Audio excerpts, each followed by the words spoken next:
Hey gang, it's JC and this is your Daily Dose for Monday, June 28th, 2010, a cooperative venture with Mind Active in beautiful downtown Brentwood. You can subscribe to the audio of the Daily Dose and then listen anytime you want. Just hit that iTunes icon over there. We also have archives at the top of the page, and Dave Murray's weather forecast is here at jc'sdailydose.com. Somebody had the bright idea about 9 months ago to take an immensely popular radio show off the air and then give the host a 15-month paid vacation.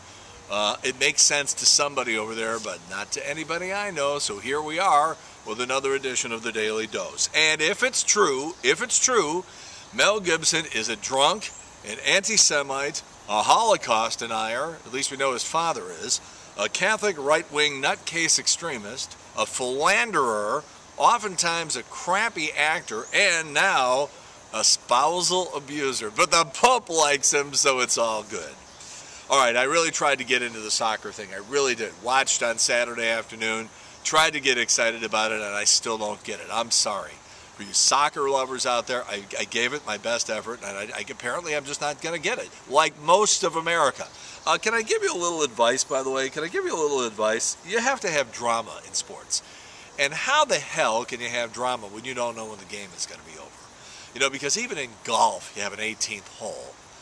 And most of the time it's 5, 4, 3, 2, 1, they win the championship. So you got that drama. Or in a baseball game, it's 3-2, bottom of the ninth, 3-2 count. Here's the windup of the pitch. He swings and misses. Cards win, cards win.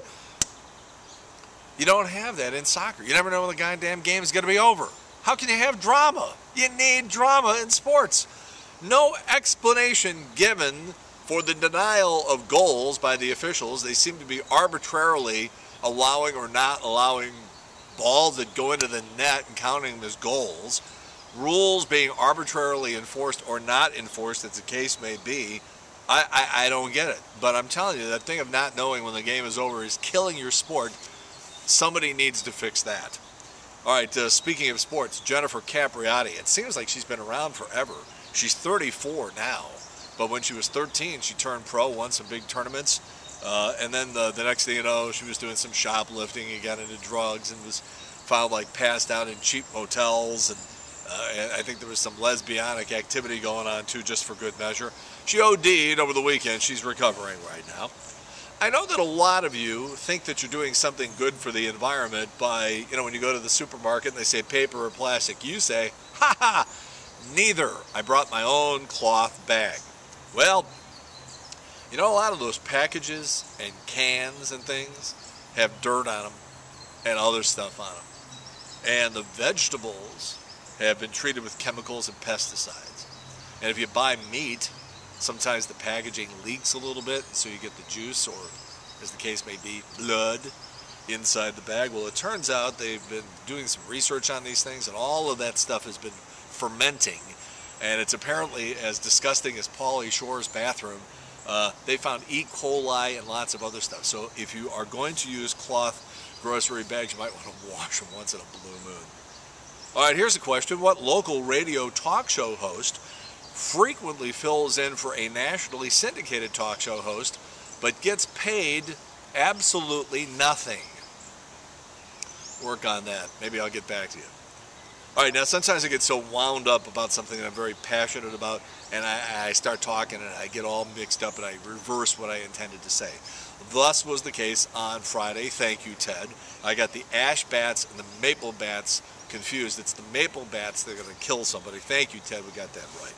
By the way, speaking of baseball, it happened again in the third inning. As you know, I've been complaining about these Channel 5 games on Sunday for a long time. I don't know what they're doing, but you had a situation yesterday. Matt Holliday comes to bat in the third inning, and the umpire calls a strike on him that's about a foot outside and a foot below the strike zone.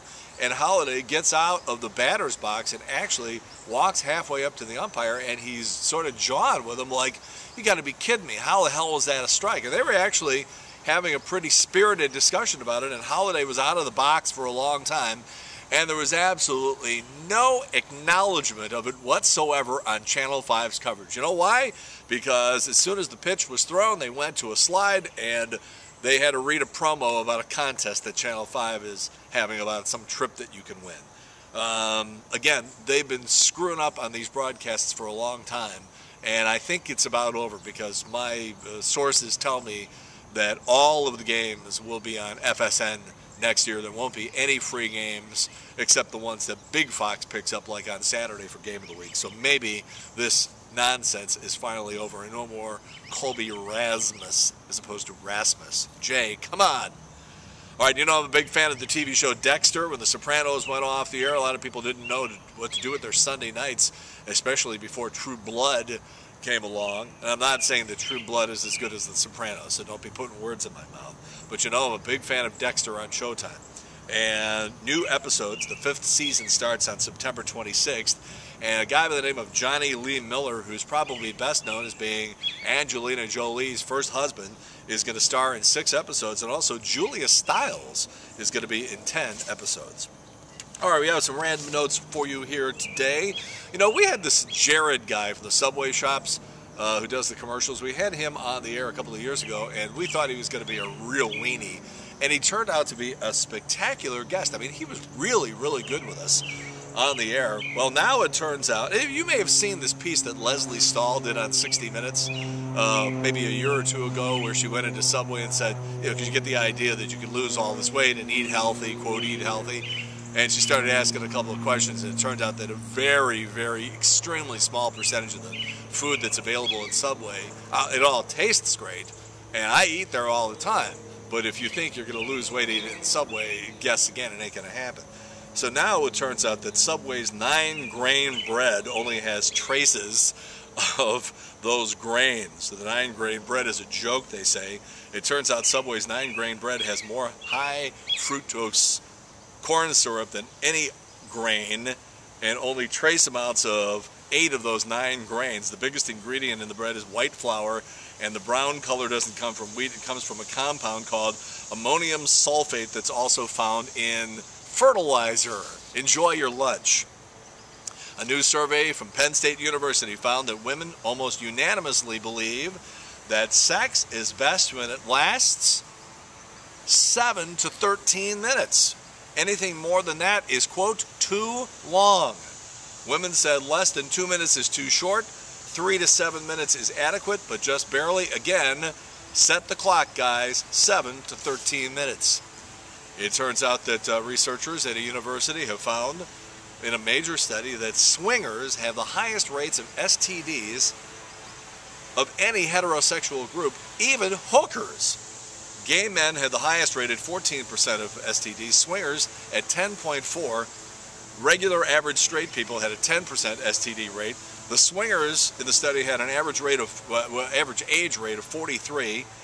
They're a high-risk group because they're much less likely to use condoms than single people who are having sex with multiple partners. About 1 out of 10 swingers tested positive for chlamydia, and about 1 in 20 has gonorrhea. Believe it or not, prostitutes had the lowest rate in the study. Less than 5% of the prostitutes had an STD.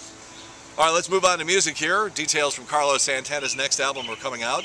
It's going to be similar to the 1999 album Supernatural, where he did a lot of classic rock covers. You're going to have Cream's Sunshine of Your Love done by Rob Thomas. Joe Cocker is going to do Little Wing, the Jimi Hendrix song.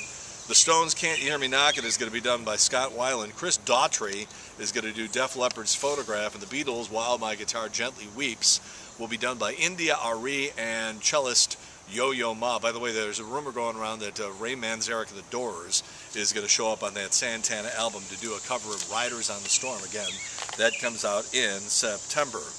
All right, JC's Video Village today. All of our weekly features are brand new. We go back to September of 1998, and our 10 o'clock live shot from the Planet Hollywood grand opening. JC's Wayback Machine is a very, very funny spoof that they did in 1998 about all those new long-distance telephone services where you had to put in a bunch of numbers before you could make your call. And Dave Duncan stars in Not Necessarily the News.